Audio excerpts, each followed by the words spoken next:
ಗರ್ಭಾವಸ್ಥೆಯಲ್ಲಿ और ಪ್ರೆಗ್ನೆನ್ಸಿಯಲ್ಲಿ ಅನಸ್ಥೀಶಿಯಾ ಸೇಫ್. ಡೆಲಿವರಿ ಆಗಿದೆ ಅಂಡ್ ಇಮಿಡಿಯೇಟ್ಲಿ ಮಗುಗೆ ಹಾಲು ಕುಡಿಸ್ಬೋದಾ? You are breast feeding. ಈ ಟೈಮಲ್ಲಿ ಸಪೋಸ್ ನಿಮ್ಗೆ ಏನಾದ್ರು ಸರ್ಜರಿ ಇದೆ,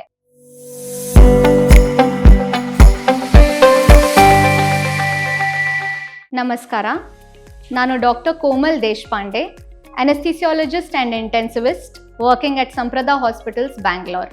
one of the commonly asked questions ನನಗೆ ಏನು ಬರುತ್ತೆ ಅಂದರೆ, ಗರ್ಭಾವಸ್ಥೆಯಲ್ಲಿ और ಪ್ರೆಗ್ನೆನ್ಸಿಯಲ್ಲಿ ಅನಸ್ಥೀಶಿಯಾ ಸೇಫಾ ಅಥವಾ ಯಾವ ಟೈಪ್ ಆಫ್ ಅನಸ್ಥೀಶಿಯಾ ಸೇಫ್ ಆಗುತ್ತೆ?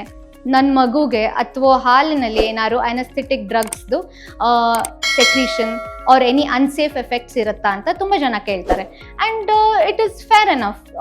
ಎನಿ ಮದರ್ ಅವರು ಮಗು ಬಗ್ಗೆ ಈ ಥರ ಯೋಚನೆಗಳು ಬಂದೇ ಬರುತ್ತೆ. ಸೊ ಫಸ್ಟ್ ಥಿಂಗ್ ನಾನೇನು ಹೇಳಕ್ಕೆ ಇಷ್ಟಪಡ್ತೀನಿ ಅಂದರೆ, during pregnancy any surgery or anaesthesia completely necessary ಇದ್ರೆ ಅಷ್ಟೇ ನಾವು ಮಾಡ್ತೀವಿ.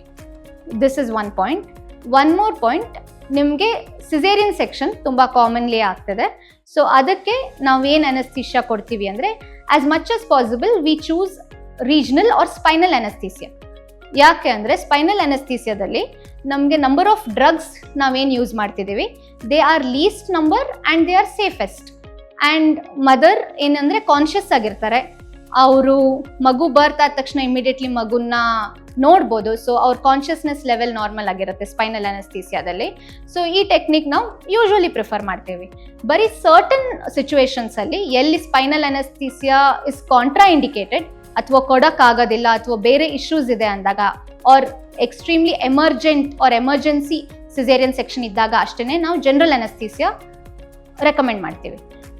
ಸೊ ಈ ಡಿಸಿಷನ್ ಏನಿದೆ, ನಿಮ್ಮ ಅನಸ್ಥಿಸಿಯಾಲಜಿಸ್ಟ್ ಮತ್ತು ಗೈನಕಾಲಜಿಸ್ಟ್ ಡಿಸ್ಕಸ್ ಮಾಡಿ ಒಟ್ಟಿಗೆ ಪೇಷಂಟ್ ಕಂಡೀಷನ್ ಮೇಲೆ ಡಿಸೈಡ್ ಮಾಡ್ತಾರೆ. ಸೊ ಈ ಥರ ಸಿಚುವೇಷನಲ್ಲಿ ನೀವು ಕೇಳ್ಬೋದು, ಜನರಲ್ ಅನಸ್ಥೀಸಿಯಾ ತೊಗೊಂಡಾಗ ಸುಮಾರು ಡ್ರಗ್ಸ್ದು ಯೂಸೇಜ್ ಆಗುತ್ತೆ, ಸೊ ಇದು ಏನಾದ್ರು ಅನ್ಸೇಫಾ ಬೇಬಿಗೆ ಅಥವಾ ಮದರ್ಗೆ ಅಂತ.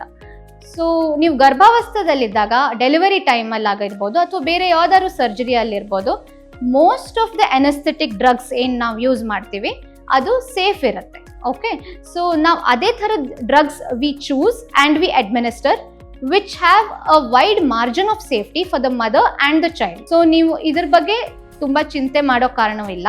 The procedure is always safe by an expert anaesthesiologist. Okay, and one more question, ಇವಾಗ ಡೆಲಿವರಿ ಆಗಿದೆ ಆ್ಯಂಡ್ ಇಮಿಡಿಯೇಟ್ಲಿ ಮಗುಗೆ ಹಾಲು ಕುಡಿಸ್ಬೋದಾ?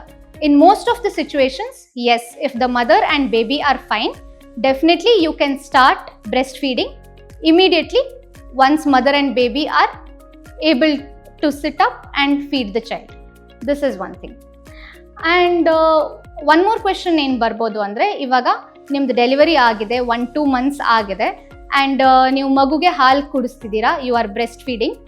ಈ ಟೈಮಲ್ಲಿ ಸಪೋಸ್ ನಿಮ್ಗೇನಾದ್ರು ಸರ್ಜರಿ ಇದೆ, ಸಮಥಿಂಗ್ ಇಸ್ ಪ್ಲ್ಯಾನ್ಡ್ ಅಂದರೆ, ಸೊ ಲ್ಯಾಕ್ಟೇಷನ್ ಟೈಮಲ್ಲಿ ಅನಸ್ಥೀಸಿಯಾ ತೊಗೊಳ್ಬೋದಾ? ಆ ಡ್ರಗ್ಸ್ ಏನಾದ್ರು ಮಿಲ್ಕಲ್ಲಿ ಸೆಕ್ರೀಟ್ ಆಗುತ್ತಾ ಅಂತ.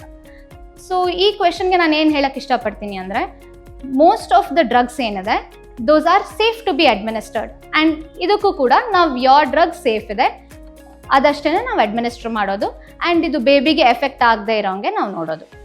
ಸೊ ಈ ಥರ ಇದ್ದಾಗ definitely do not worry to undergo surgery even if you are in a breastfeeding state, and the surgery is very important to be done at that time. And certain parents ಕೇಳ್ತಾರೆ, ಮುಂಚೆನೆ milk pump ಮಾಡಿ ಏನಾದ್ರು store ಮಾಡಬೇಕಾ prior to going into surgery?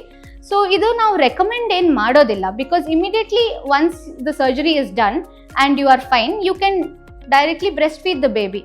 So the pump and dump technique is not recommended. So ನಾನೇನು ಹೇಳೋಕ್ಕೆ ಇಷ್ಟಪಡ್ತೀನಿ ಅಂದರೆ, pregnancy ಅಥವಾ ಲ್ಯಾಕ್ಟೇಷನ್, ಗರ್ಭಾವಸ್ಥೆ ಅಥವಾ ಹಾಲು ಕುಡಿಸೋ ಟೈಮಲ್ಲಿ ನೀವು ಬೈ ಚಾನ್ಸ್ ಏನಾದ್ರು ಸರ್ಜರಿ ಇದ್ದರೆ, it is taken care of well by the anaesthesiologist, because ಅವ್ರಿಗೆ ಗೊತ್ತಿರುತ್ತೆ ಯಾವ ಥರ ಡ್ರಗ್ಸು ಎಷ್ಟು ಕೊಡಬೇಕು, ಯಾವಾಗ ಕೊಡಬೇಕು, ಆಮೇಲೆ ಆಫ್ಟರ್ ಕೇರ್ ಏನಿರುತ್ತೆ.